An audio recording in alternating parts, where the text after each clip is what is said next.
Dari sudut yang terlupakan, jejak itu mulai tertanam. Plastik demi plastik datang, ringan di tangan, berat di bumi. Dibungkus, dibuang, lalu dilupakan. Tapi tak ada yang benar-benar hilang. Sampah menumpuk, tak sekadar sisa, tapi cerminan kebiasaan yang dibiarkan tumbuh. Di tengah tumpukan itu, ada yang memilih bergerak, mengubah limbah menjadi langkah. Karena mereka sadar, perubahan tak datang dari diam. Nama saya Billy, saya bekerja di Yayasan Good Back Indonesia dan saya bekerja sebagai Direktur Eksekutif di Yayasan Good Back Indonesia. Yayasan ini sebenarnya dibentuk oleh Pak William Muslayang. Dia selaku pendiri memang bekerja di ranah NGO ya, atau ranah yayasan. Jadi memang di kerjaan sebelumnya beliau sudah bekerja di fokus dengan lingkungan. Lalu di 2019 kebetulan dia memang mempunyai koneksi terhadap salah satu orang Jerman. Jadi koneksi terbangun, lalu orang Jerman tersebut bekerja di Good Back Jerman selaku donor kami. Kenapa kita milih Jogja? Sebenarnya hal ini kita mulai sebelum ada permasalahan sampah ya. Jadi memang alasan pertama ini dalam polusi sampah plastik. Dan Kali Progo ini ternyata termasuk top 10 penyumbang sampah plastik terbesar di Indonesia. Dimana memang masuk akal karena Kali Progo ini terkoneksi tidak hanya di Jogja tapi juga di kabupaten-kabupaten yang lain. Masyarakat pesisir Jogja khususnya yang ada di selatan itu yang banyak kena masalah ya, atau menjadi goalkeeper dari sampah yang terkirim dari sungai. Kita ingin 100% Indonesia bersih dari permasalahan sampah plastik. Dan kita ingin juga memiliki solusi yang bertanggung jawab untuk segala permasalahan sampah yang ada atau terjadi di Indonesia. Maka dari itu kita tidak hanya memilih ya atau cherry picking terhadap sampah-sampah yang mungkin bernilai jual, tapi kita memang dituntut untuk menyelesaikan permasalahan yang ada. Jadi semua plastik kita serap dan kita carikan solusinya masing-masing. Iya, jadi memang aktivitas kita memang bekerja sama dengan kelompok-kelompok inisiatif lokal atau kita sebut lokal hero. Jadi bukan yayasan kami yang bekerja langsung dalam mengelola sampah, tapi kita mencari lokal hero yang bisa kita ajak bekerjasama. Perkenalkan, nama saya Emmanuel Wahyu Wijanarko.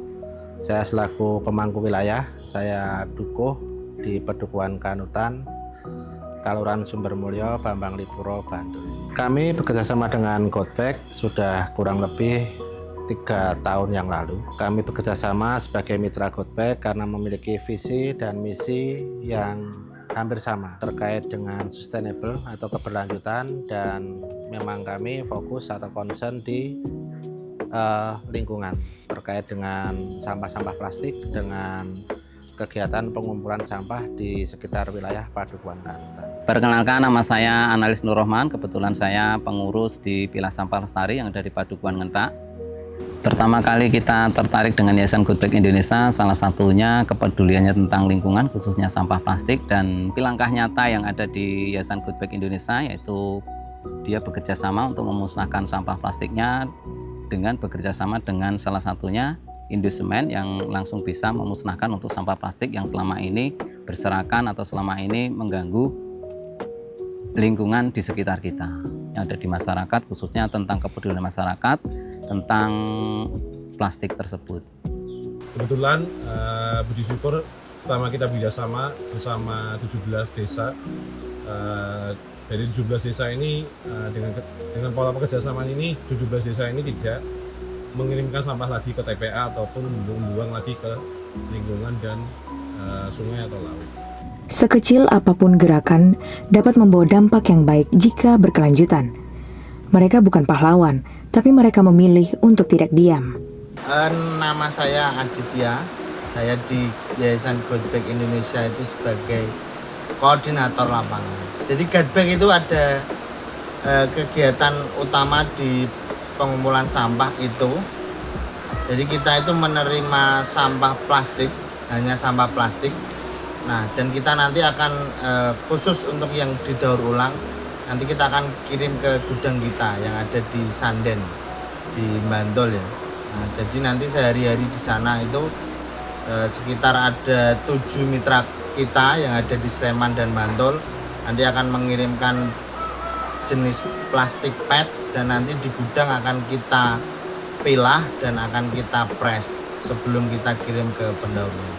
Jadi dari sampah plastik sendiri tadi kan ada yang dibedakan secara gampangnya ada dua. Jadi ada yang bisa didaur ulang dan ada yang tidak bisa didaur ulang.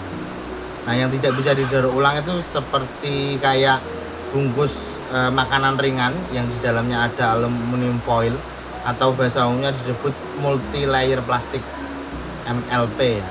Nah, itu dan juga plastik-plastik yang biasanya fleksibel atau lemes itu kadang udah tercampur organik, kotor dan dari lingkungan. Nah, nanti kita akan satukan, kita akan kemas dari kelompok mitra kita dan akan langsung kita kirim ke pabrik semen.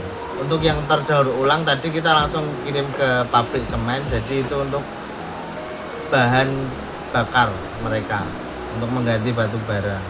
Dan untuk yang didaur ulang nanti kita akan press dan kita akan kirim ke mitra pendaur ulang kita. Nah, untuk yang terdaur ulang tadi setelah kita press nanti akan kita kirim ke mitra pendaur ulang yang itu di Surabaya. Nah, itu mitra pendaur ulang yang ditunjuk Gadbek sebagai donor utama kita. Nanti kita akan suplai material press-pressan. Untuk di Jogja sendiri ini untuk sampah plastik yang dikumpulkan dari mitra kami itu untuk plastik yang terdaur ulang itu bisa 3 ton. Dan untuk yang tidak terdaur ulang itu bisa 20 ton per bulan. Jadi 3 ton kita bulanan kita kirim ke Surabaya dan 20 ton kita bisa mengirim ke pabrik semen. Clean Hub, nah itu juga sebuah apps terkait digitalisasi proses kami. Jadi mulai alur dari pengumpulan dari warga, terus nanti akan dikirim ke gudang dan dikirim ke pendaur ulang atau pabrik semen. Nah, itu setiap kelompok kita akan ajari untuk menggunakan aplikasi Clean Hub. Jadi mereka nanti kita juga ajari bagaimana jenis sampah yang terdaur ulang tidak terdaur ulang. Itu juga kita bedakan harganya. Jadi melalui perbedaan harga mereka pasti lebih akan cepat memahami. Ketika mereka menginput juga otomatis akan mengikuti data inputan mereka. Jadi semuanya itu lewat registrasi data, bisa juga nanti terhadap pembelian barangnya. Karena sampah yang terdaur ulang tidak terdaur ulang harganya berbeda. Harapan saya sendiri ya, jadi kedepannya kita berharap pendekatan ekonomi kita bisa kurangi, karena sebenarnya sampah itu tanggung jawab masing-masing. Sebenarnya malah dari pembuang sampah itu mereka harus mengganti biaya retribusinya itu.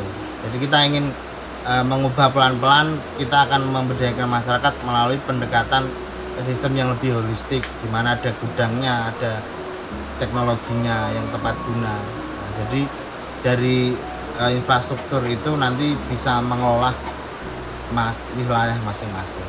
Untuk donor sendiri, donor ini memang berasal dari Jerman ya, Godbeck Jerman, di mana mereka fokusnya adalah menjual sebuah produk yaitu tas. Di tas tersebut ini memang disisipi sebuah nilai dari Godbeck sendiri, dan nilai-nilai itu adalah nilai-nilai lingkungan.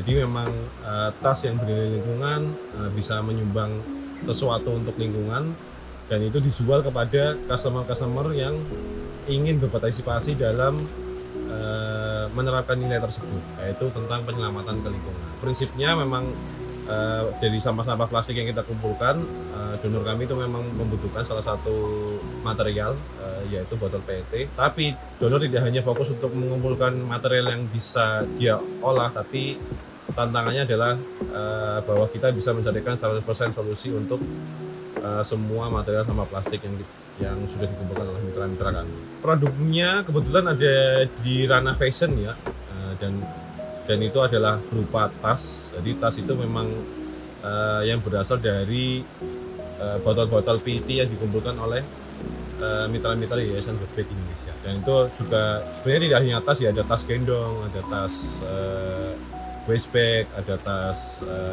pouch dan lain sebagainya. Dan ya dan semua itu berasal dari sampah. Jadi memang program kerja yang kita bawa, kita tidak hanya fokus di